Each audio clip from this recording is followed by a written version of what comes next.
Les mots du vigile m'ont frappé en pleine poitrine comme une massue. Monsieur, je vois le mari tous les jours. Le voilà qui sort, d'ailleurs. Je suis Evan Mercer et je suis marié à Julia depuis 8 ans. Du moins, c'est ce que je croyais. Debout dans le hall en marbre de Pinacle Financial, j'ai regardé le visage de ma femme se vider de ses couleurs alors qu'un inconnu, grand et athlétique, s'avançait vers nous avec un sourire confiant. J'ai réalisé que toute ma vie n'avait été qu'un mensonge soigneusement construit. « Salut chérie », a dit l'inconnu à Julia en se penchant pour lui embrasser la joue. « C'est qui ?» La bouche de Julia s'est ouverte et fermée comme celle d'un poisson cherchant son souffle. Le vigile, un homme d'âge mûr aux yeux bienveillants, nous regardait tour à tour avec une confusion grandissante. Je pouvais presque voir les rouages tourner dans sa tête alors qu'il essayait de comprendre ce qui se passait. « Je suis désolé », ai-je dit, ma voix étonnamment stable. Il semble y avoir une confusion. Je suis Evan Mercer, le mari de Julia. L'inconnu, grand, parfaitement coiffé, portant un costume qui coûtait probablement plus cher que mon salaire mensuel, a ri. Il a vraiment ri. Elle est bien bonne, mec. Je suis Nick Foster, le mari de Julia. Nous sommes mariés depuis 3 ans. Le hall a plongé dans le silence, à l'exception du doux jazz diffusé par des haut-parleurs dissimulés.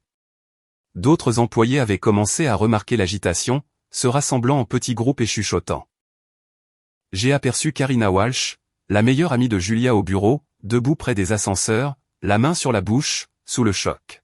« Julia », ai-je dit doucement. « Qu'est-ce qui se passe ?»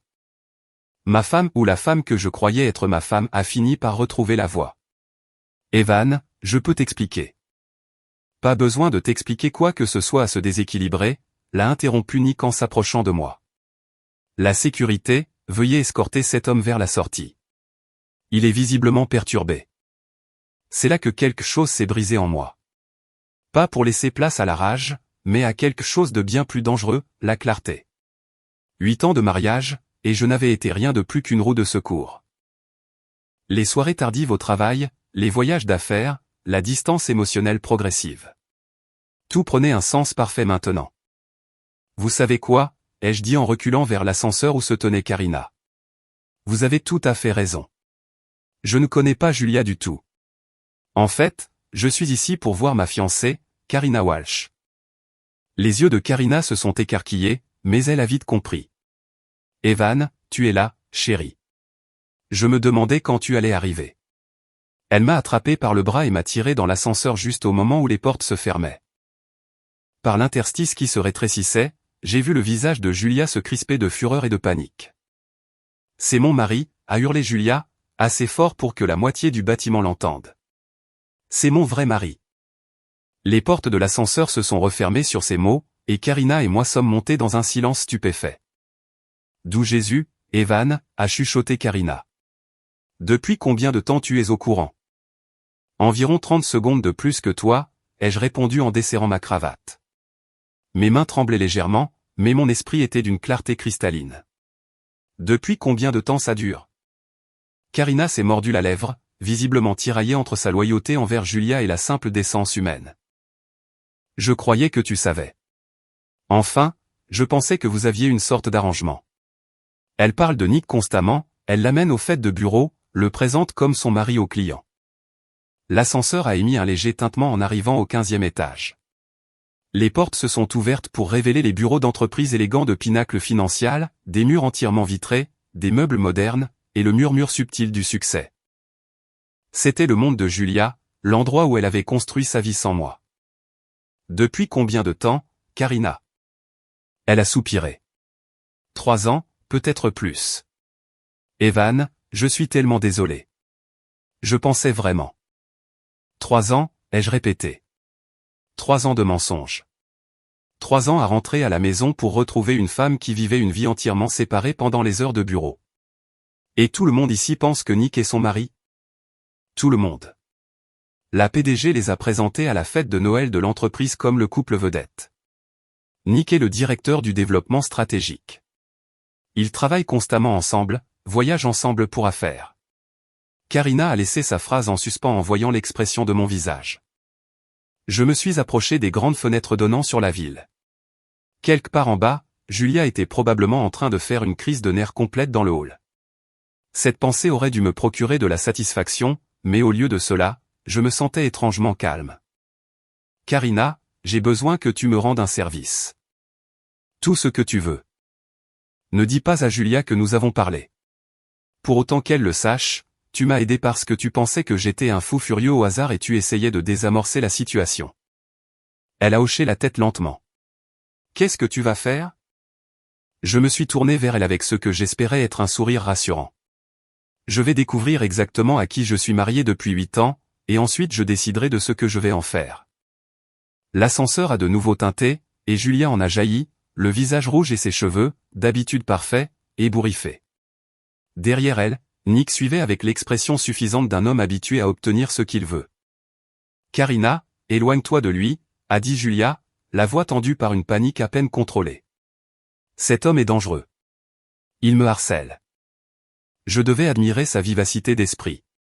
En l'espace de 5 minutes, elle était passée d'un silence choqué à une pure invention destinée à protéger sa vie secrète. C'était presque impressionnant. En fait, ai-je dit en sortant mon téléphone. Je pense qu'il y a peut-être une confusion ici. J'ai fait défiler mes photos jusqu'à ce que je trouve ce que je cherchais. Notre photo de mariage d'il y a 8 ans. Julia dans une robe blanche. Moi dans un smoking de location. Nous deux souriant à l'appareil devant la mairie. J'ai levé le téléphone pour que tout le monde puisse voir. Voici Julia et moi le jour de notre mariage, le 15 août 2016. Nous sommes mariés depuis 8 ans et vivons au 247 Maple Street. Notre anniversaire est le mois prochain, d'ailleurs, et je comptais lui faire la surprise de réserver une table chez Romano. Ce petit restaurant italien où nous avons eu notre premier rendez-vous. Le silence qui a suivi était assourdissant. Plusieurs employés de bureau s'étaient rassemblés, attirés par le drame. Je pouvais voir des téléphones être sortis, enregistrant sans aucun doute ce qui s'annonçait comme le scandale de la décennie au bureau. L'expression confiante de Nick s'était évanouie, remplacée par quelque chose de bien plus laid. « Tu mens. Julia me l'aurait dit si elle était mariée à quelqu'un d'autre. » « Vraiment, ai-je demandé, sincèrement curieux. « Parce qu'elle ne m'a pas dit qu'elle était mariée avec vous. Ça me fait me demander ce qu'elle a bien pu garder d'autres secrets. » Julia a fini par retrouver la voix. « Evan, s'il te plaît. Est-ce qu'on peut parler de ça en privé? Je crois que nous avons dépassé le stade des conversations privées, tu ne trouves pas? » J'ai regardé la foule rassemblée. De plus, j'en apprends tellement sur ma femme aujourd'hui. Par exemple, je n'avais aucune idée qu'elle était une actrice aussi talentueuse. C'est là que Nick a commis sa première vraie erreur. Il s'est avancé, envahissant mon espace personnel de cette manière agressive qu'ont les harceleurs quand ils pensent avoir le dessus. « Écoute, mon gars. Je ne sais pas à quel genre de jeu tu joues, mais Julia est ma femme. Nous avons une vie ensemble. Tu dois reculer avant que ça ne devienne moche. » J'ai levé les yeux vers lui, il avait au moins 10 centimètres de plus que moi et j'ai souri. Que ça devienne moche. Nick, mon ami, nous avons dépassé le stade du moche il y a environ 10 minutes. Là, tout de suite, nous sommes quelque part dans les environs de le complètement foutu. Mon ton l'a semblé le choquer. Peut-être s'attendait-il à ce que je sois intimidé, à ce que je recule comme un mari cocu dans un mauvais film. Au lieu de cela, je passais le meilleur moment de ma vie. Vous savez ce qui est vraiment drôle dans tout ça, ai-je continué, m'adressant autant à la foule grandissante qu'à Nick. Je suis venu ici pour faire une surprise à ma femme et l'emmener déjeuner. J'allais l'emmener dans cette petite sandwicherie qu'elle aime bien. Peut-être nous promener dans le parc après. Un truc très romantique, très attentionné de la part d'un mari. J'ai fait une pause, laissant les mots faire leur effet. Au lieu de ça, je découvre que ma femme mène une double vie depuis 3 ans. Ce n'est pas juste de l'infidélité, les amis. C'est de l'art dramatique. Julia pleurait maintenant, mais ce n'était pas des larmes de remords. C'étaient des larmes de rage et de frustration. Son monde si soigneusement construit s'effondrait en temps réel devant ses collègues, et elle ne pouvait rien faire pour l'arrêter. « Evan, s'il te plaît » a-elle chuchoté. « Pouvons-nous juste rentrer à la maison et en parler ?» « À la maison ?» J'ai ri. Et même moi, j'ai été surpris de l'amertume qui s'en dégageait. « Quelle maison, Julia ? Celle où tu étais mariée à moi, ou celle où tu es mariée à Nick ? Parce que je commence à penser que je ne te connais pas du tout. C'est là que Karina s'est avancée, Dieu la bénisse. Peut-être que nous devrions tous prendre un peu de recul. Non, ai-je dit fermement. Je pense que nous devrions tous faire un pas en avant. Julia, j'ai des questions, et je pense que tes collègues méritent aussi des réponses. Après tout, ce sont eux qui vivent avec la vraie toi depuis 3 ans. Le visage de Nick devenait de plus en plus rouge. Tu es fou. La sécurité. Mais le vigile du rez-de-chaussée les avait suivis jusqu'en haut, et il regardait Nick avec une nouvelle méfiance. Monsieur Foster, je pense que nous devrions peut-être appeler la police et les laisser démêler tout ça. Excellente idée, ai-je dit en sortant de nouveau mon téléphone. Je suis sûr qu'ils seront très intéressés de voir notre certificat de mariage, nos comptes bancaires communs, nos documents hypothécaires et nos déclarations d'impôts. Chaque élément que je listais frappait Julia comme un coup physique. Parce que, bien sûr, toutes ces choses existaient. Nous avions construit une vie ensemble, même si la moitié de cette vie avait été un mensonge. L'ascenseur a retenti à nouveau, et cette fois-ci, il a déversé ce qui semblait être la moitié du comité de direction, y compris une femme en tailleur de luxe qui se tenait avec l'autorité incomparable de la haute direction. Que se passe-t-il exactement ici, a-t-elle demandé, sa voix coupant à travers le chaos comme un couteau. Julia s'est redressée, essayant de retrouver un semblant de professionnalisme. Madame Patterson, il y a eu un malentendu. Cet homme. Point et son mari, les jeux interrompus en tendant la main à Madame Patterson. Evan Mercer. Et vous êtes Suzanne Patterson, la présidente directrice générale. Elle m'a serré la main tout en étudiant mon visage avec attention. Et vous dites que vous êtes mariée à Julia Mercer depuis 8 ans, bien qu'apparemment, elle soit aussi mariée à notre directeur du développement stratégique depuis 3 ans. Oui, alors je me dis qu'elle est peut-être juste très attachée à l'institution du mariage. Quelques personnes dans la foule ont réellement ri, ce qui a semblé exaspérer Nick encore plus. C'est ridicule, a-t-il bredouillé. Julia, dis-leur. Parle-leur de notre mariage à Cabo, de notre appartement, de nos projets. Des projets, ai-je demandé, sincèrement intéressé. Quel genre de projet? Parce que Julia et moi avions prévu d'essayer d'avoir des enfants l'année prochaine. Aviez-vous aussi prévu de commencer à essayer d'avoir des enfants, Nick? Parce que ça risquerait de devenir gênant. Julia a poussé un son qui était un mélange de sanglots et de cris. Arrête. Arrête, c'est tout. Mais je ne faisais que commencer. 8 ans de mariage, 8 ans à penser connaître quelqu'un, 8 ans à construire une vie avec une femme qui menait une existence entièrement séparée. Tout sortait maintenant, et je me rendais compte que je ne pourrais pas m'arrêter, même si je le voulais. Madame Patterson, je suis curieux de savoir quelque chose. Quand Julia voyage pour affaires, est-ce que Nick l'accompagne? L'expression de la PDG s'est assombrie. Fréquemment, oui. Il travaille en étroite collaboration. J'en suis sûr. Et ces voyages d'affaires, sont-ils facturés à l'entreprise? Hôtel, repas, frais de déplacement? Bien sûr. J'ai hoché la tête, songeur. Donc, en résumé, Pinacle Financial subventionne la liaison de ma femme depuis 3 ans. C'est en fait assez impressionnant du point de vue de la planification financière. Les implications de ce que je suggérais ont commencé à se faire jour pour toutes les personnes présentes. Si Julia et Nick avaient utilisé les ressources de l'entreprise pour financer leur relation tout en prétendant qu'elle était d'ordre professionnel, ce n'était pas juste de l'infidélité, c'était de la fraude. Nick a semblé s'en rendre compte aussi, car son attitude agressive s'est soudainement dégonflée. Attendez une minute. Chaque voyage d'affaires était légitime. Chaque dépense était justifiée. J'en suis certain, ai-je dit d'un ton apaisant. Je suis sûr qu'il y avait de nombreuses raisons professionnelles légitimes pour que vous et ma femme partagiez des chambres d'hôtel dans des destinations romantiques. Très professionnel, très dans les règles. Madame Patterson regardait maintenant Julia et Nick avec l'expression de quelqu'un qui calculait combien ce scandale allait coûter à l'entreprise en termes de réputation et de responsabilité légale potentielle. Julia, a-t-elle dit calmement. Je pense que vous et Nick devriez venir dans mon bureau, maintenant. Mais Julia n'était pas prête à abandonner. Madame Patterson, cet homme est clairement instable. Il me maltraite depuis des mois. J'avais peur de le signaler. Et parce que... Parce que vous êtes marié avec lui depuis 8 ans, est intervenue Karina. Tout le monde s'est tourné vers elle et elle a haussé les épaules. Désolé, mais j'ai entendu Julia parler de son mari Evan plein de fois. Elle n'a juste jamais mentionné que ce n'était pas Nick. Le regard que Julia a lancé à Karina aurait pu faire fondre de l'acier. Tu ne comprends pas la situation. Non, je crois que je la comprends parfaitement, a répondu Karina. Tu as mené une double vie et maintenant tu t'es fait prendre. La question est, qu'est-ce que tu vas faire à ce sujet? C'est là que j'ai réalisé quelque chose d'important. Je n'étais pas le seul à avoir été trompé. Karina, les autres employés, même Madame Patterson. Tous avaient été victimes de ces mensonges. Julia ne m'avait pas seulement trahi moi, elle avait trahi tous ceux qui croyaient la connaître. Vous savez quoi, ai-je dit en m'adressant à la foule rassemblée.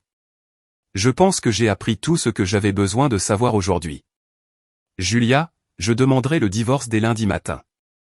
Nick, bonne chance avec. Quoi que ce soit. J'ai commencé à marcher vers l'ascenseur, puis j'ai fait une pause et me suis retourné. Oh, et Julia, j'ai changé les serrures ce matin. Tes affaires sont sur le porche d'entrée. Tu ferais bien de les récupérer avant qu'il ne pleuve. La dernière chose que j'ai vue avant que les portes de l'ascenseur ne se ferment, c'est le visage de Julia, un masque de rage et d'incrédulité. Elle s'était attendue à ce que je sois dévasté, que je la supplie, que je me batte pour elle. Au lieu de cela, je m'éloignais avec ma dignité intacte et sa réputation en ruine. Pendant que l'ascenseur descendait, j'ai sorti mon téléphone et appelé mon ami Frankie, qui possédait un bar appelé le Crowbar. Frankie, c'est Evan. Fais de la place dans ton emploi du temps pour ce soir. J'ai une histoire à raconter, et je vais avoir besoin de beaucoup de whisky. Le Crowbar était exactement le genre d'endroit auquel on pouvait s'attendre avec un nom pareil. Des boiseries sombres, un éclairage tamisé, et le genre d'atmosphère qui encourageait les conversations honnêtes et les décisions discutables. Frankie DeMarco en était le propriétaire depuis 15 ans, et pendant ce temps, c'était devenu le confessionnal non officiel de la moitié de la population active de la ville. Alors, si je comprends bien, a dit Frankie en remplissant mon verre de whisky pour la 3e fois. Ta femme est mariée à 2 personnes simultanément depuis 3 ans, et tu l'as découvert parce qu'un vigile t'a confondu avec l'autre mari. C'est la version courte. Ouais. Frankie a sifflé d'admiration. C'est de la tromperie de haut niveau, ça. La plupart des gens ont déjà du mal à gérer une seule relation, et Julia jongle avec 2 vies complètes. J'ai pris une gorgée de whisky, sentant la brûlure s'installer dans ma poitrine. Ce qui me tue, c'est à quel point elle était douée. Je n'ai jamais rien soupçonné. Bien sûr, elle rentrait tard, voyageait pour le travail, mais elle a toujours été ambitieuse. Je croyais la soutenir. Qu'est-ce que tu vas faire? C'était la question à $1 million. 6 heures plus tôt, j'étais un homme marié et heureux, planifiant un déjeuner romantique avec ma femme. Maintenant, j'étais assis dans un bar à essayer de comprendre comment démêler 8 ans de bien commun de 3 ans de mensonges élaborés. Je vais tout découvrir, ai-je finalement dit. Je veux savoir exactement qui est vraiment Julia Mercé, et je veux savoir ce qu'elle a caché d'autre. Frankie a haussé un sourcil. On dirait que tu prépares quelque chose. C'est le cas. Je compte bien m'assurer qu'elle ne s'en tire pas à si bon compte. Evan, sois prudent. La vengeance est un plat qui se mange froid, mais ça peut aussi te donner une intoxication alimentaire si tu ne fais pas attention. J'ai ri malgré moi. Tu viens de faire une métaphore de restauration sur la vengeance? Je suis barman. Toute ma sagesse vient de métaphores sur la nourriture et la boisson. Mon téléphone a vibré avec un SMS. Julia, nous devons parler. C'est un malentendu. J'ai montré le message à Frankie qui a ricané. Un malentendu? Qu'est-ce qu'elle a mal compris? La partie où elle a dit oui à 2 hommes différents. Un autre message. Je t'aime, Evan. Je peux tout expliquer. Puis un autre. S'il te plaît, ne fais rien d'irréfléchi. On peut arranger ça. Et un autre. Je dors chez Karina ce soir. Appelle-moi quand tu seras prêt à écouter. Elle panique, ai-je fait remarquer. Bien. Frankie s'est penché sur le comptoir. C'est quoi ton prochain coup? Je vais faire ce que je fais de mieux. Je vais enquêter. Je devrais préciser que je suis détective privé. Pas le genre glamour qu'on voit dans les films, mais le vrai genre. Le genre qui passe le plus clair de son temps à photographier des conjoints infidèles et à traquer des parents qui ne paient pas leur pension alimentaire. L'ironie de la situation ne m'avait pas échappé. Tu vas enquêter sur ta propre femme. Ma future ex-femme. Eh oui. Je veux tout savoir sur sa relation avec Nick. Je veux savoir comment ils se sont rencontrés, depuis combien de temps ça dure, ce qu'ils ont fait avec l'argent de l'entreprise. Je veux savoir s'il y en a d'autres. L'idée ne m'avait pas traversé l'esprit avant, mais maintenant qu'elle était prononcée, elle semblait tout à fait possible. Si Julia pouvait maintenir 2 relations complètes pendant 3 ans, qui pouvait dire qu'il n'y en avait pas plus? Mon téléphone a sonné. Karina. Evan, tu vas bien? Je vais fantastiquement bien. Karina, comment va Julia? Elle ne va pas bien. Elle pleure depuis des heures. Elle veut tout expliquer. Je parie que oui. Qu'est-ce qu'elle dit? Il y a eu un long silence. Elle dit que c'est compliqué. Que tu ne comprendrais pas la pression qu'elle a subie au travail, les attentes. Elle dit que Nick n'était qu'un soutien émotionnel. Un soutien émotionnel qui impliquait une cérémonie de mariage et une vie commune. Elle dit que le mariage n'était pas réel. C'était juste pour l'entreprise, pour les apparences. J'ai ri, et ce n'était pas un rire agréable. Karina, je peux te demander quelque chose? Au cours des 3 années où tu as été au courant pour Julia et Nick, as-tu déjà vu quoi que ce soit qui suggérait que leur mariage était faux? Un autre long silence. Non. Ils agissent comme n'importe quel autre couple marié. Ils ont des photos ensemble dans leur bureau. Ils portent des alliances. Ils parlent de leur avenir ensemble. Voilà. Donc, soit Julia te ment maintenant, soit elle ment à tout le monde au travail depuis 3 ans. Dans tous les cas, c'est une menteuse.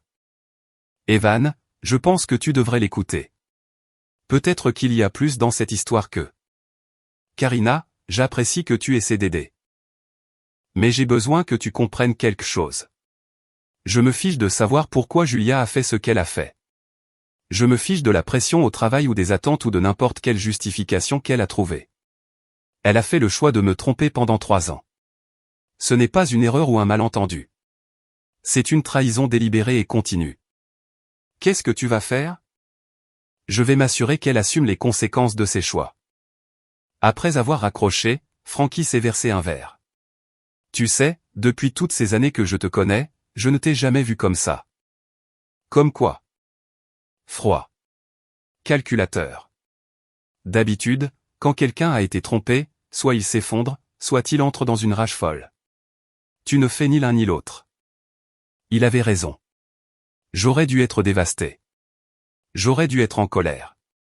Au lieu de cela, je me sentais étrangement détaché, comme si je regardais la vie de quelqu'un d'autre s'effondrer. Peut-être que je suis en état de choc. Peut-être. Ou peut-être que tu vois enfin Julia clairement pour la première fois. C'était plus proche de la vérité que je ne voulais l'admettre.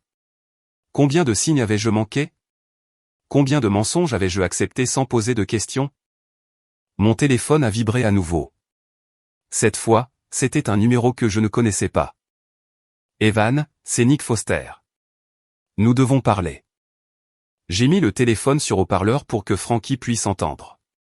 Je t'écoute, Nick. Écoute, je pense qu'il y a eu un énorme malentendu aujourd'hui. Julia et moi, notre relation n'est pas ce qu'elle semble être. Vraiment? Et qu'est-ce qu'elle semble être, Nick? Je sais ce qu'il en a l'air, mais Julia m'avait dit qu'elle était divorcée. Elle a dit que vous étiez séparés depuis des années, que le divorce n'était qu'une formalité. Intéressant. Donc, Julia avait aussi menti à Nick, juste d'une manière différente. Et vous avez cru ça? Pourquoi ne l'aurais-je pas cru? Elle ne porte pas d'alliance au travail. Elle ne parle jamais de toi. Et quand j'ai posé des questions sur ses relations passées, elle a dit qu'elle se remettait d'un mauvais mariage. J'ai regardé Frankie, qui secouait la tête de stupéfaction. Nick, laissez-moi vous demander quelque chose. Où vit Julia? Elle a un appartement en centre-ville. Nous vivons ensemble depuis 2 ans. Et avant ça, elle disait qu'elle restait chez des amis le temps que le divorce soit finalisé. Donc Julia maintenait 3 lieux de résidence distincts. La maison avec moi, un appartement avec Nick, et l'histoire qu'elle avait inventée sur le fait de loger chez des amis pendant la transition.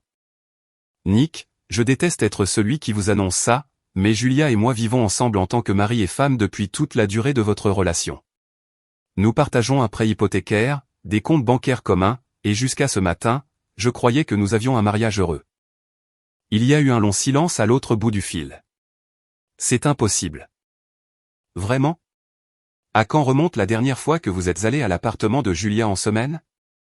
Une autre pause. Elle finit tard la plupart des soirs en semaine. En général, elle reste chez moi le week-end. Bien sûr. Et je suis sûr qu'elle a des explications tout à fait raisonnables sur les raisons pour lesquelles vous ne pouvez pas la joindre certains soirs. Pourquoi elle n'est pas disponible pour des projets spontanés? Pourquoi elle semble parfois distraite ou stressée? Comment sais-tu ça? Parce que je suis détective privé, Nick, et que je reconnais un schéma quand j'en vois un. Julia s'est jouée de nous deux, et elle a été très douée. Je ne te crois pas. Vous n'êtes pas obligé de me croire, mais je pense que vous devriez vous poser des questions difficiles sur votre relation. Et peut-être que vous devriez aussi poser des questions difficiles à Julia. J'ai raccroché et je me suis tourné vers Frankie. C'est encore mieux que ce que je pensais. Comment ça? Julia n'a pas seulement menti à moi.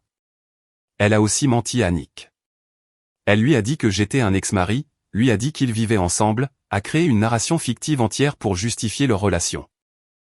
Donc, ça veut dire que Nick est une victime, lui aussi, d'une certaine manière. Et les victimes peuvent devenir des alliés si on s'y prend bien. Frankie m'a regardé avec méfiance. Qu'est-ce que tu prépares, Evan? Je prépare le fait de donner à Julia exactement ce qu'elle mérite.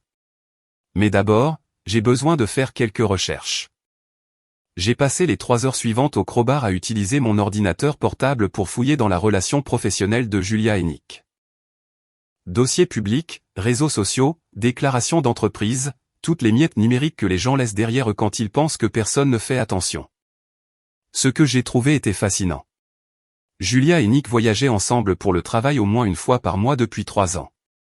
Toujours dans les mêmes villes, toujours dans des hôtels chers, toujours avec des réservations de chambres qui se chevauchaient. L'entreprise payait pour ce qui était essentiellement des escapades romantiques déguisées en voyages d'affaires. Mais le plus intéressant, ce fut ce que j'ai trouvé sur les réseaux sociaux. Le compte Instagram de Nick était rempli de photos de lui et de Julia dans des restaurants, à des événements et dans des destinations de vacances. Julia était identifiée sur la plupart d'entre elles, et son propre compte Instagram, auquel je n'avais jamais prêté beaucoup d'attention, racontait l'histoire d'une vie complètement différente. Dans le monde virtuel de Julia, je n'existais pas. Il n'y avait aucune photo de nous deux, aucune mention de notre mariage, aucune reconnaissance de notre vie commune.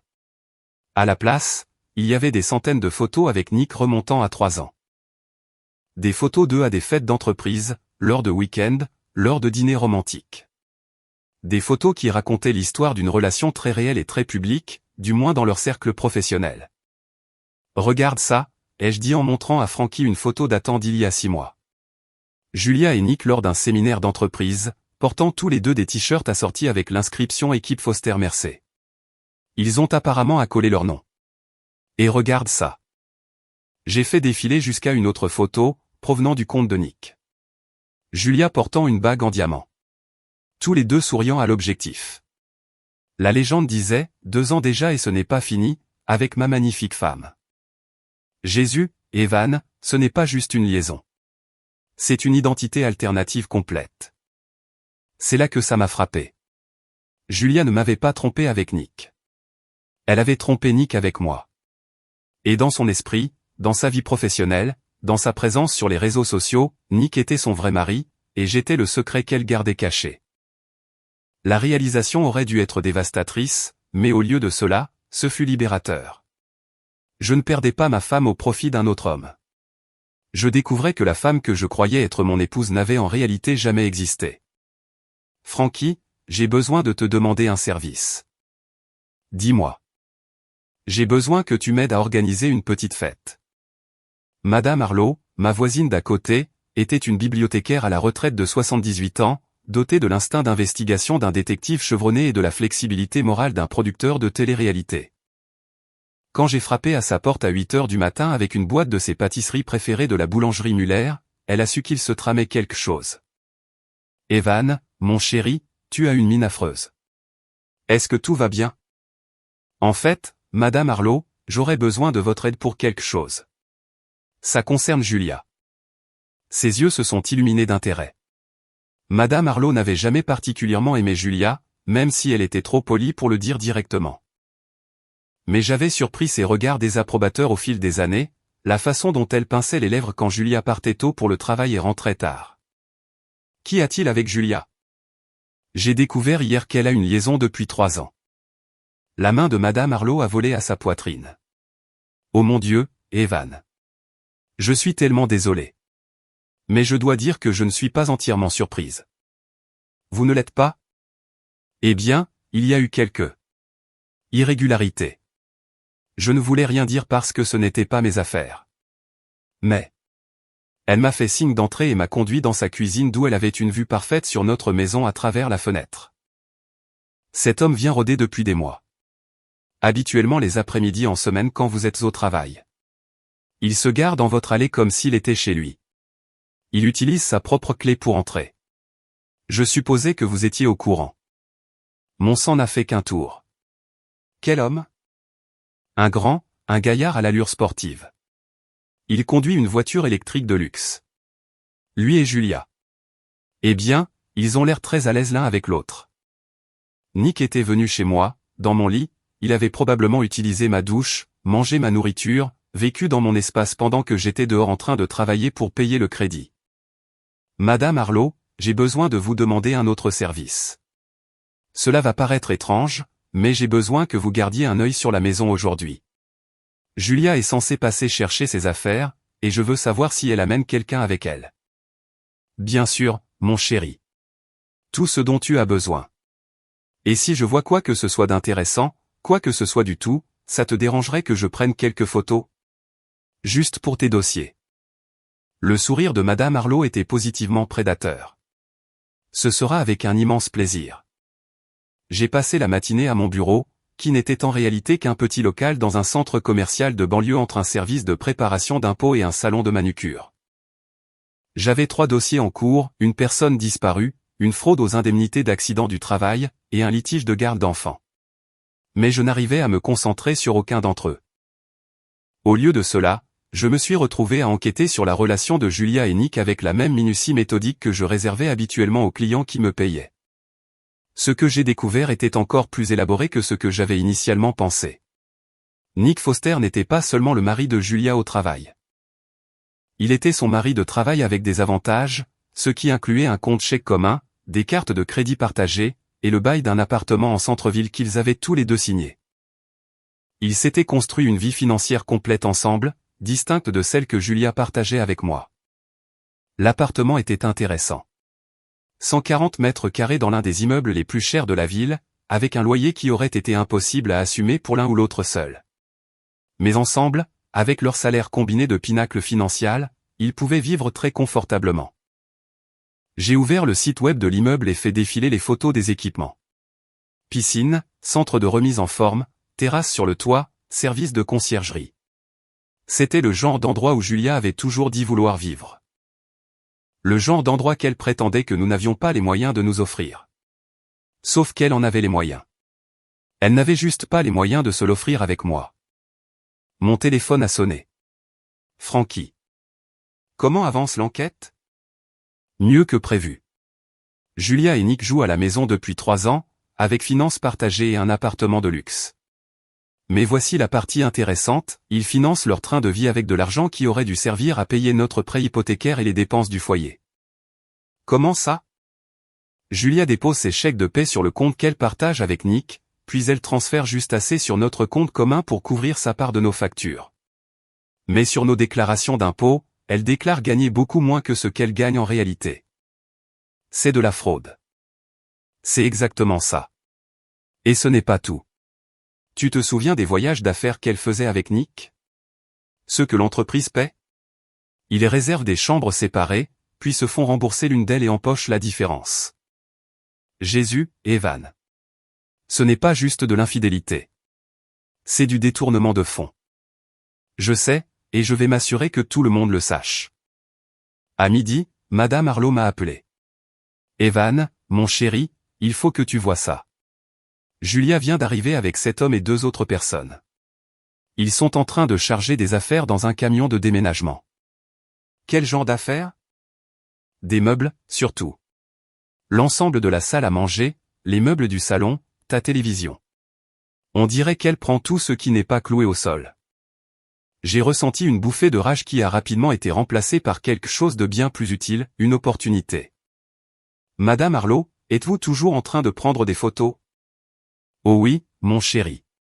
J'en ai déjà toute une collection. Parfait. Continuez à en prendre. J'y suis dans 20 minutes.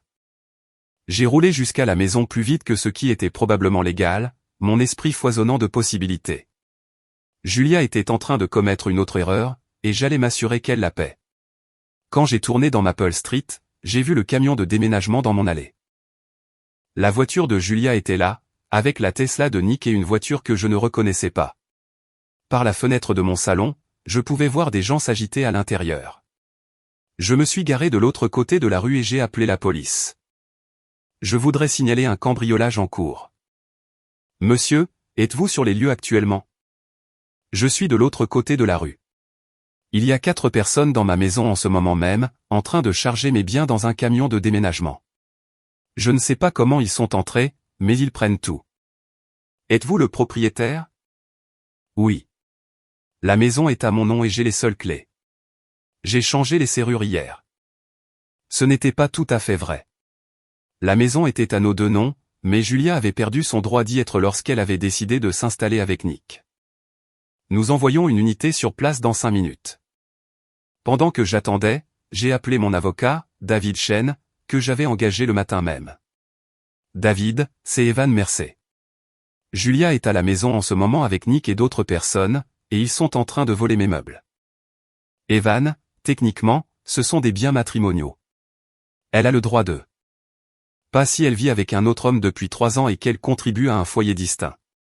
De plus, elle est entrée par effraction. J'ai changé les serrures. Avez-vous changé les serrures avant ou après avoir découvert la liaison? Après. Alors elle pourrait avoir un argument juridique pour justifier son accès, mais si elle prend plus que sa juste part des biens, c'est un point que nous pourrons aborder lors de la procédure de divorce. Et si je vous disais qu'elle commet des fraudes depuis 3 ans? Fraude fiscale, détournement de fonds, et usurpation d'identité en prime. Il y a eu un silence. Quel genre de preuves avez-vous? Relevés bancaires, publications sur les réseaux sociaux, rapports de dépenses d'entreprise, témoignages. David, cette femme mène une vie complètement séparée, financée par l'argent qu'elle a volé à notre mariage et à son employeur. Apportez-moi tout ce que vous avez. Si ce que vous dites est vrai, nous pourrions obtenir une ordonnance d'éloignement et geler ses avoirs. La police est arrivée juste au moment où Julia et son équipe chargeaient ma télévision de 165 cm dans le camion. 2 policiers sont sortis de la voiture de patrouille et se sont approchés de la maison juste au moment où je remontais l'allée. Officier, merci d'être venu si vite. Ces personnes se sont introduites chez moi et sont en train de voler mes affaires. Julia a émergé par la porte d'entrée en portant un carton qui semblait contenir des appareils de cuisine. Quand elle m'a vu avec la police, son visage est devenu livide. Evan, qu'est-ce que tu fais? Je signale un crime. Officier, c'est ma femme, dont je suis en train de divorcer. Hier, j'ai changé les serrures de notre maison car j'ai découvert qu'elle vivait avec un autre homme depuis 3 ans. Aujourd'hui, je rentre chez moi pour la trouver, elle et ses amis. En train de cambrioler l'endroit. L'une des agentes, une femme d'âge mûr avec des galons de sergent, nous a regardés tour à tour. Madame, vivez-vous à cette adresse? Oui, c'est ma maison aussi. Nous sommes mariés. Mais tu n'habites plus ici, n'est-ce pas, Julia, ai-je demandé. Tu vis en centre-ville avec Nick dans ce bel appartement. Vous y vivez depuis 3 ans. Nick a choisi ce moment pour sortir de la maison en portant un carton avec mes livres. Quand il a vu la police, il s'est figé. Et vous êtes, a demandé le sergent. Nick Foster, je suis le. De Julia. Son mari, ai-je complété pour l'aider. Du moins, c'est ce qu'il croyait jusqu'à hier. Nick, avez-vous dit aux agents comment vous êtes entré dans ma maison? Le sergent commençait à avoir l'air agacé. Très bien, tout le monde se tait. Monsieur, s'est-elle adressée à moi, s'agit-il de votre résidence? Oui, je peux vous montrer l'acte de propriété, les documents hypothécaires, tout ce dont vous avez besoin. Et madame, elle s'est tournée vers Julia, vous dites que vous habitez ici aussi? Nous sommes mariés. C'est notre maison. Mais où dormez-vous réellement la nuit? Où recevez-vous votre courrier? Où sont vos vêtements? La bouche de Julia s'ouvrit et se ferma sans émettre de son. Elle dort dans mon appartement, a dit Nick doucement. Depuis ces 2 dernières années. Le sergent a hoché la tête. Donc, vous n'habitez plus réellement ici, madame. Vous vivez avec monsieur Foster. Mais je suis toujours marié à Evan. J'ai encore des droits sur cette maison. Peut-être, mais vous n'avez pas le droit de vous introduire par effraction et de prendre des biens sans son consentement, surtout si vous avez établi votre résidence ailleurs. C'est là que Julia a commis sa plus grande erreur de la journée. Au lieu d'essayer de désamorcer la situation, elle a campé sur ses positions. C'est ridicule. Evan, tu ne peux pas me faire ça. La moitié de tout ce qu'il y a dans cette maison m'appartient. Tu as raison, Julia. La moitié de tout ça t'appartient. Mais tu as renoncé à tes droits lorsque tu as emménagé avec ton petit ami et commencé une nouvelle vie. Tu ne peux pas avoir le beurre et l'argent du beurre. Je n'ai jamais déménagé. J'ai vécu ici tout ce temps. J'ai sorti mon téléphone et j'ai montré au sergent une photo tirée de l'Instagram de Nick datant d'il y a 3 jours. Julia en peignoir, préparant du café dans ce qui était clairement la cuisine de Nick. La légende disait, routine matinale avec ma magnifique femme. Officier, cette photo a été prise il y a 3 jours dans l'appartement de monsieur Foster. Julia porte un peignoir, elle prépare le café, visiblement à l'aise et chez elle. Est-ce que cela ressemble à quelqu'un qui habite chez moi? Le sergent a examiné la photo, puis a regardé Julia avec un dégoût à peine dissimulé. Madame, je crois qu'il faut que vous remettiez tout en place et que vous quittiez les lieux. Si vous voulez réclamer des biens matrimoniaux, vous devez le faire par le biais des tribunaux, pas en vous introduisant par effraction dans une maison où vous ne vivez pas. Mais j'ai les clés. Plus maintenant, ai-je dit en tenant les nouvelles serrures que j'avais installées. Et le fait que vous ayez dû forcer la porte prouve que vous ne vivez pas vraiment ici. C'est là que Nick a enfin pris la parole. Julia, on devrait peut-être juste y aller. On réglera ça plus tard. Mais Julia n'entendait plus raison. Non, je ne vais pas le laisser voler tout ce pour quoi j'ai travaillé. Travailler? J'ai ri. Julia, tu as volé de l'argent sur nos comptes communs pour financer ton appartement avec Nick. Tu as commis une fraude fiscale en sous-déclarant tes revenus. Tu as utilisé les ressources de l'entreprise pour payer des voyages personnels. La seule personne qui a volé quoi que ce soit ici, c'est toi. Le sergent prenait des notes. Avez-vous des preuves de crimes financiers, monsieur? J'ai 3 ans de relevés bancaires, de déclarations d'impôts et de notes de frais d'entreprise. J'ai aussi des témoignages et des preuves photographiques de fraude. Julia a réalisé qu'elle venait de tomber dans un piège. Evan, s'il te plaît. Est-ce qu'on peut parler de ça en privé? Non, Julia. Nous avons dépassé le stade des conversations privées. Tu as rendu ça public quand tu as décidé de mener une double vie pendant 3 ans. L'autre agent, qui observait tranquillement, s'est avancé. Madame, je crois qu'il faut que vous nous accompagniez au poste. Nous avons quelques questions à vous poser concernant ces allégations de fraude. Quoi? Non, je ne vais nulle part. Je n'ai rien fait de mal. Mais c'était faux, et toutes les personnes présentes le savaient. Les preuves étaient accablantes, et le propre comportement de Julia n'avait fait qu'empirer les choses. Alors que les policiers emmenaient Julia menottée, Nick est resté planté dans mon allée, l'air perdu et confus. Je ne savais pas, a-t-il dit doucement. Je ne savais vraiment pas qu'elle était toujours mariée avec toi. Je vous crois, Nick. Mais voilà le truc. Julia nous a menti à tous les deux. La question est, qu'allez-vous faire maintenant? Il a regardé le camion de déménagement, les meubles qui allaient maintenant devoir être ramenés dans ma maison, et le désastre qu'était soudainement devenu sa vie. Je ne sais pas. Eh bien, quand vous l'aurez compris, appelez-moi. Je pense que nous avons peut-être plus à nous dire que vous ne le réalisez. Alors que Nick s'éloignait en voiture et que le camion de déménagement le suivait, je suis resté dans mon allée à ressentir quelque chose que je n'avais pas ressenti depuis des années, une satisfaction totale. Madame Harlow est apparue à mes côtés. Eh bien, c'était animé. Madame Harlow, vous êtes incroyable. Avez-vous pu prendre des photos de tout? Elle a levé son téléphone avec un grand sourire. Absolument tout, mon chéri. Y compris le moment où Julia a essayé de forcer la porte de derrière avec une carte de crédit. Parfait. Je pense que ces photos vont m'être très utiles. L'appel est arrivé à 6 heures du matin, 3 jours après l'arrestation de Julia. C'était David Chen, mon avocat, et il avait l'air plus excité que je ne l'avais jamais entendu. Evan, tu ne vas pas croire ce qui s'est passé. Le procureur veut te rencontrer aujourd'hui à propos de Julia. À propos de Julia, Nick, et Pinacle Financial. Il s'avère que la petite combine frauduleuse de ta femme était plus grosse que nous le pensions. Je me suis assis dans mon lit, soudain grand éveillé. Plus grosse à quel point? Et c'est 400 000 $ de plus. Le fisc s'en est mêlé après que nous ayons soumis nos preuves et il fouille dans les finances de Julia et Nick depuis 72 heures. Evan, il dirige une opération de détournement de fonds sophistiquée depuis 3 ans. Jésus. C'est encore mieux. Tu te souviens des voyages d'affaires qu'il faisait? Il ne se contentait pas d'obtenir des remboursements sur les chambres d'hôtel.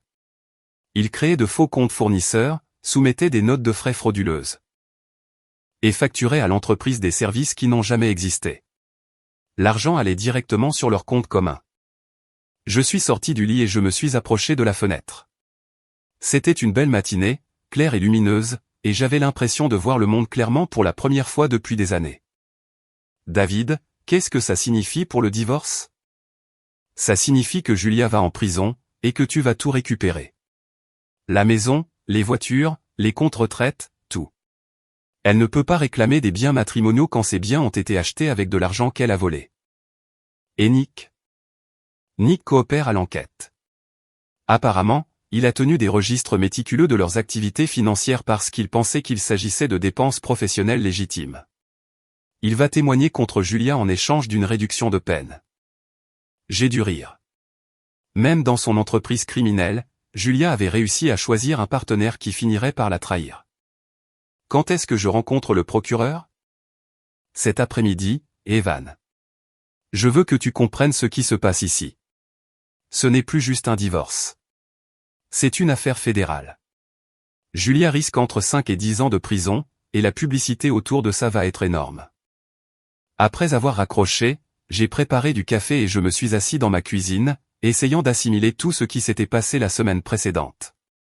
7 jours plus tôt, j'étais un homme marié planifiant un déjeuner romantique avec sa femme. Maintenant, j'étais le témoin clé dans une affaire de fraude fédérale contre cette même femme. Mon téléphone a vibré avec un SMS d'un numéro inconnu. C'est Karina. Pouvons-nous parler? Je l'ai rappelé immédiatement. Evan, je suis tellement désolé. Je n'avais aucune idée de l'ampleur du problème. Personne ne le savait, Karina. C'est ce qui rendait Julia si douée. Le FBI était à notre bureau hier pour éplucher 3 années de notes de frais et de relevés de voyage. Ils ont gelé les comptes de Julia et Nick, et ils parlent d'inculper l'entreprise aussi s'ils peuvent prouver que nous savions ce qui se passait. Le savais-tu? Il y a eu un long silence. Je savais que quelque chose ne tournait pas rond. La façon dont ils voyageaient ensemble, les restaurants chers, les hôtels. Ça semblait faire beaucoup pour de simples voyages d'affaires. Mais Julia avait toujours des explications, et Nick la soutenait. Quelle est l'ambiance au bureau? Les gens sont choqués, embarrassés. Madame Patterson est furieuse. Elle parle de poursuivre Julia à titre personnel pour les dommages causés à la réputation de l'entreprise. Et des rumeurs courent selon lesquelles d'autres cadres auraient pu être impliqués. C'était intéressant. Quel genre de rumeurs? Miles Hoffman, le vice-président des opérations, a apparemment co-signé certains des faux comptes fournisseurs, et Shelley des RH a aidé à traiter les fausses notes de frais. Donc ce n'était pas seulement Julia et Nick. On dirait qu'il y avait tout un réseau de personnes impliquées. Le FBI appelle ça l'un des crimes en col blanc les plus sophistiqués qu'ils aient vus depuis des années. Après avoir raccroché, j'ai réalisé que la chute de Julia allait être encore plus spectaculaire que je ne l'avais imaginé. Ce n'était pas seulement une question d'infidélité ou de détournement de fonds. C'était une conspiration criminelle qui avait infecté une entreprise entière. La rencontre avec la procureure s'est tenue dans une salle de conférence qui ressemblait à quelque chose tiré d'une série judiciaire. La procureure Patricia Williams était une femme d'une cinquantaine d'années au regard perçant, qui est allée droit au but. Monsieur Mercer, votre femme et ses associés dirigent une entreprise criminelle depuis 3 ans. Nous avons des preuves de fraude postale, de fraude électronique, d'évasion fiscale et de complot. Nous sommes prêts à vous offrir l'immunité en échange de votre coopération. Je n'ai pas besoin d'immunité. Je n'étais impliqué dans rien de tout cela. Nous le savons, mais nous voulons nous assurer que vous comprenez l'ampleur de ce à quoi nous avons affaire. Cette affaire va faire la une des journaux. Julia Mercer et Nick Foster vont devenir les symboles de la fraude en entreprise en Amérique. Elle a fait glisser un dossier sur la table. Ce ne sont là que quelques-unes des charges que nous préparons. Jetez-y un coup d'œil. J'ai ouvert le dossier et j'ai senti ma mâchoire se décrocher. 18 chefs d'inculpation fédéraux distincts, incluant le racket, le complot et la fraude en bande organisée. Si elle était reconnue coupable de tous les chefs d'accusation, Julia risquait 25 ans de prison fédérale. Il y a autre chose, a poursuivi la procureure Williams. Nous surveillons les communications de Julia depuis son arrestation. Elle a essayé de vous contacter. Je n'ai pas eu de ses nouvelles. C'est parce que nous avons intercepté ses appels. Elle essaie de vous convaincre de mentir pour elle, de prétendre que vous étiez au courant de l'argent et que vous approuviez ses activités. Elle a lancé l'enregistrement d'un appel téléphonique que Julia avait passé depuis la prison. J'ai entendu la voix de ma femme, désespérée et suppliante, me demandant de me souvenir de conversations que nous n'avions jamais eues sur des investissements commerciaux et une planification financière conjointe. Elle essaie de faire de vous un complice après les faits, a expliqué la procureure Williams. Si vous aviez pris ses appels et validé son histoire, vous auriez pu être inculpé également. La prise de conscience m'a frappé comme un coup de poing dans l'estomac. Même face à la prison fédérale, Julia essayait encore de me manipuler, essayait encore de m'entraîner dans sa chute avec elle. Que attendez-vous de moi? Nous avons besoin que vous témoigniez sur votre mariage, sur les tromperies de Julia, sur les irrégularités financières que vous avez découvertes. Nous avons besoin que vous nous aidiez à prouver que Julia menait une double vie et que ses crimes étaient délibérés et continus. Je ferai tout ce qu'il faut. Cet après-midi-là, j'ai retrouvé Frankie au crowbar pour le mettre au courant des derniers développements. 25 ans. Frankie a sifflé. Evan, ta femme va mourir en prison. Mon ex-femme. Et tant mieux. C'est froid, mec. Même pour toi. Frankie, elle a essayé de me piéger.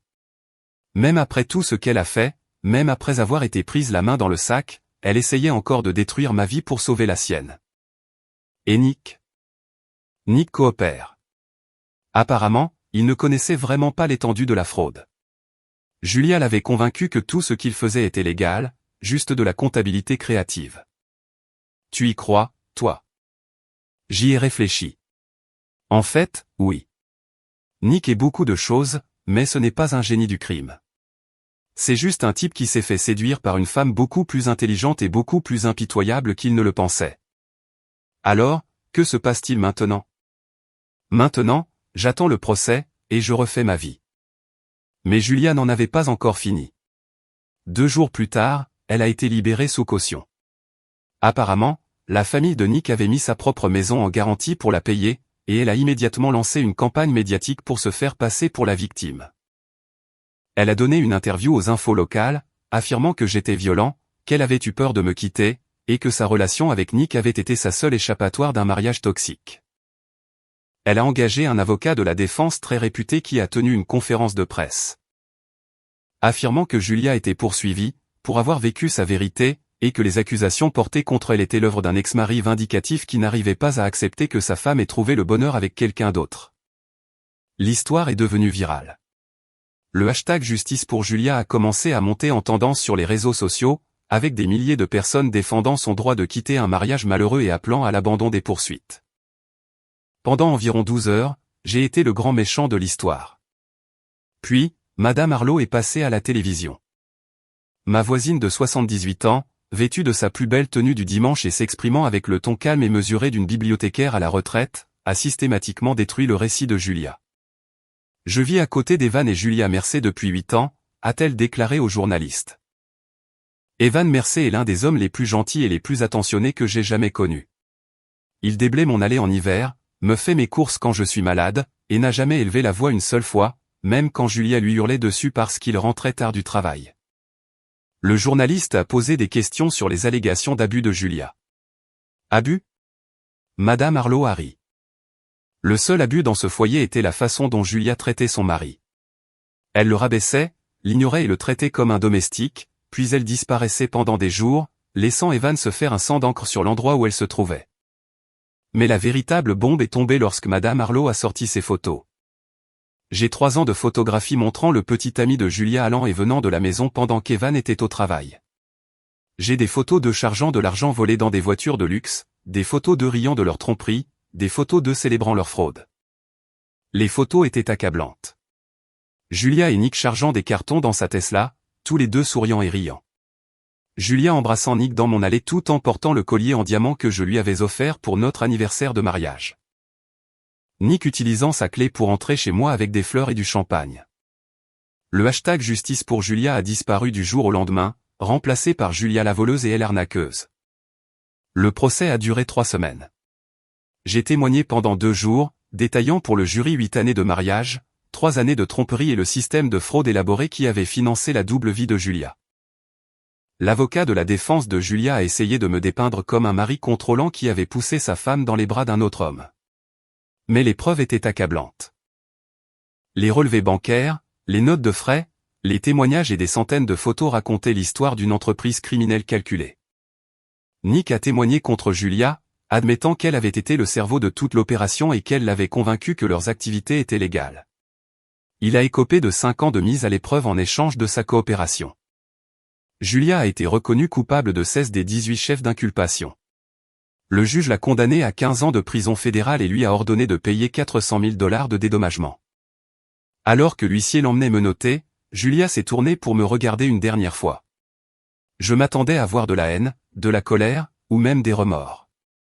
Au lieu de cela, je n'ai rien vu. La femme avec qui j'avais été marié pendant 8 ans m'a regardé avec l'expression vide d'une étrangère, comme si elle ne m'avait jamais connu du tout. Peut-être que c'était le cas. 6 mois après la condamnation de Julia, j'étais assis au crowbar quand Karina est entrée. Elle avait l'air plus âgée, plus fatiguée, mais il y avait quelque chose de différent chez elle. Un sentiment de soulagement, peut-être, ou de liberté. Evan, je n'étais pas sûr que tu aurais envie de me voir. Pourquoi je n'aurais pas envie de te voir ? Tu m'as aidé à comprendre ce qui se passait réellement. Elle s'est assise en face de moi et Francky lui a apporté un verre de vin sans qu'on le lui demande. J'ai démissionné de Pinacle Financial, a-t-elle dit. Après tout ce qui s'est passé, je ne pouvais pas y rester. Tout l'endroit était toxique. Qu'est-ce que tu fais maintenant ? Je lance mon propre cabinet de conseil, pour aider les entreprises à identifier les fraudes et à améliorer leurs contrôles internes. Il s'avère qu'il y a un grand marché pour ce genre d'expertise. J'ai ri. Je parie que oui. Julia et Nick ont certainement fourni une étude de cas précieuse sur ce qu'il ne faut pas faire. En parlant de Nick, as-tu entendu ce qui lui est arrivé ? Non. Quoi ? Sa famille l'a renié après avoir perdu leur maison pour payer sa caution. Son ex-femme, sa vraie ex-femme, l'a poursuivi pour des pensions alimentaires arriérées, et Pinacle Financial l'a mis sur liste noire dans toute l'industrie. Où est-il maintenant ? Aux dernières nouvelles, il travaillait chez un concessionnaire automobile dans l'Ohio, à vendre des Honda d'occasion. L'ironie était parfaite. Nick Foster, qui avait été le directeur du développement stratégique d'une grande société financière, vendait maintenant des voitures d'occasion dans le Midwest. Sa Tesla avait été saisie. Son appartement avait été repris par la banque, et sa réputation était détruite. Et pour les autres, Miles et Shelley ? Miles a pris 2 ans dans une prison à sécurité minimale. Shelley a écopé d'une peine de mise à l'épreuve et de travaux d'intérêt général, mais ils sont tous les deux grillés dans le monde de l'entreprise en Amérique. Personne ne les embauchera. Nous sommes restés assis dans un silence confortable pendant un moment, regardant la clientèle du soir affluer dans le bar. C'était un jeudi soir, et le crowbar était rempli de son mélange habituel d'employés de bureau, d'ouvriers du bâtiment et d'habitués du quartier. Evan, je peux te demander quelque chose ? Bien sûr. Est-ce que tu te sens parfois mal pour ce qui est arrivé à Julia? Je veux dire. 15 ans, c'est long. J'y ai pensé. J'y ai vraiment pensé. Est-ce que je me sentais mal? Y avait-il une part de moi qui regrettait l'enchaînement des événements qui avaient conduit ma femme à passer la prochaine décennie et demie dans une prison fédérale? Non, ai-je dit finalement. Je ne me sens pas mal du tout. Vraiment? Karina. Julia ne m'a pas seulement trompé. Elle ne m'a pas seulement menti. Elle a bâti toute une entreprise criminelle basée sur la tromperie et le vol. Elle a volé son employeur. Elle a commis une fraude fiscale. Elle a essayé de me faire porter le chapeau pour ses crimes. Et quand elle s'est fait prendre? Elle a essayé de détruire ma réputation pour se sauver. J'ai pris une gorgée de mon whisky. Julia a fait ses propres choix. Chaque jour pendant 3 ans, elle s'est levée et a choisi de mentir, de voler, de tromper tout le monde autour d'elle. Elle n'est pas en prison à cause de ce que j'ai fait. Elle est en prison à cause de ce qu'elle a fait. Et âge 15 ans, c'est exactement ce qu'elle mérite. Peut-être même plus. Karina a hoché la tête lentement. Je crois que je comprends. C'est juste difficile de concilier la Julia que je croyais connaître avec la femme qui a fait toutes ces choses. C'est parce que la Julia que tu croyais connaître n'a jamais existé. C'était un personnage que Julia avait créé pour manipuler les gens autour d'elle. La vraie Julia, c'est la femme qui a volé 400 000 $ et qui a essayé de faire accuser son mari à sa place. Mon téléphone a vibré avec un SMS. J'y ai jeté un coup d'œil et j'ai souri. De bonnes nouvelles, a demandé Karina. La meilleure des nouvelles. C'était mon agent immobilier. Je viens de vendre la maison. Tu déménages. J'ai déjà déménagé. J'ai acheté un appartement en centre-ville près du front de mer. Pas de souvenirs, pas d'association avec mon ancienne vie. Juste une page blanche. Ça a l'air parfait. Ça l'est. Et la meilleure partie, c'est que j'ai utilisé la part de la vente de la maison qui revenait à Julia pour le payer. Donc, en substance, elle m'a acheté une nouvelle maison en guise d'excuse pour avoir ruiné l'ancienne. Nous avons tous les deux ri. La justice poétique était presque trop parfaite. Et les rencontres? Est-ce que tu vois quelqu'un? Pas encore. Je prends le temps de découvrir qui je suis quand je ne suis pas marié à un génie du crime, mais je reste ouvert aux possibilités. Tant mieux pour toi. Frankie est apparu avec une autre tournée de verre. C'est la tournée de la maison, a-t-il dit. On célèbre. On célèbre quoi? A demandé Karina. Le fait que la justice ait été rendue, que les méchants aient eu ce qu'ils méritaient, et qu'Evan, ici présent, s'en soit sorti par le haut. J'ai levé mon verre. À celui qui rira le dernier. À celui qui rira le dernier, a fait en écho Karina. Nous avons bu et j'ai ressenti quelque chose que je n'avais pas ressenti depuis des années. Une entière satisfaction. Pas exactement du bonheur, mais quelque chose de plus profond et de plus durable. La certitude que j'avais fait face à la pire trahison imaginable. Et que non seulement j'y avais survécu, mais que j'en avais triomphé. Julia avait essayé de me détruire, et à la place, elle s'était détruite elle-même. Elle avait essayé de me voler ma vie, et à la place, elle m'en avait offert une meilleure. Elle avait essayé de faire de moi le méchant de son histoire, et à la place, elle était devenue l'exemple à ne pas suivre, une étiquette qui la poursuivrait pour le reste de sa vie. Alors que nous étions assis dans le crowbar, entourés par le bruit réconfortant de gens ordinaires menant des vies ordinaires, j'ai réalisé que j'avais gagné quelque chose de plus précieux que l'argent, la propriété ou la vengeance. J'avais gagné ma liberté. La liberté loin des mensonges, de la tromperie, et de l'effort épuisant d'essayer d'aimer quelqu'un qui était incapable d'amour. La liberté loin de ce sentiment persistant que quelque chose clochait, qu'il me manquait quelque chose d'important, que je n'étais pas assez bien pour la femme que j'avais épousée.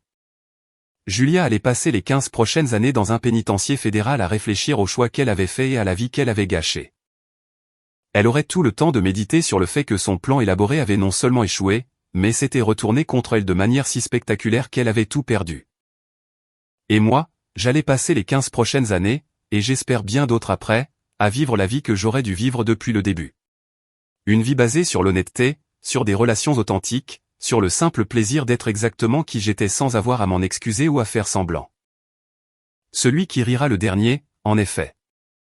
Alors que la soirée touchait à sa fin et que Karina s'apprêtait à partir, elle s'est tournée vers moi une dernière fois.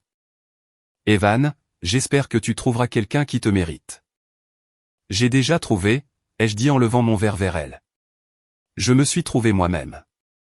Elle a souri et est sortie dans la nuit, me laissant seul avec Frankie et le silence confortable d'une victoire bien méritée. J'ai fini mon verre, réglé mon addition, et je suis sorti dans l'air frais du soir. Demain apporterait de nouveaux défis, de nouvelles opportunités, de nouvelles possibilités. Mais ce soir, je me contentais de savourer le fait que parfois, juste parfois, les gentils gagnent vraiment à la fin. Et parfois, les personnes qui essaient de vous détruire finissent par se détruire elles-mêmes à la place. Julia avait tout voulu, 2 maris, 2 vies, de l'argent illimité et aucune conséquence. Au lieu de cela, elle avait fini avec rien. Pas de mari, pas de vie, pas d'argent, et des conséquences qui la suivraient jusqu'à la fin de ses jours. Moi, je n'avais voulu qu'une seule chose, la vérité. Et en l'obtenant, j'avais tout gagné.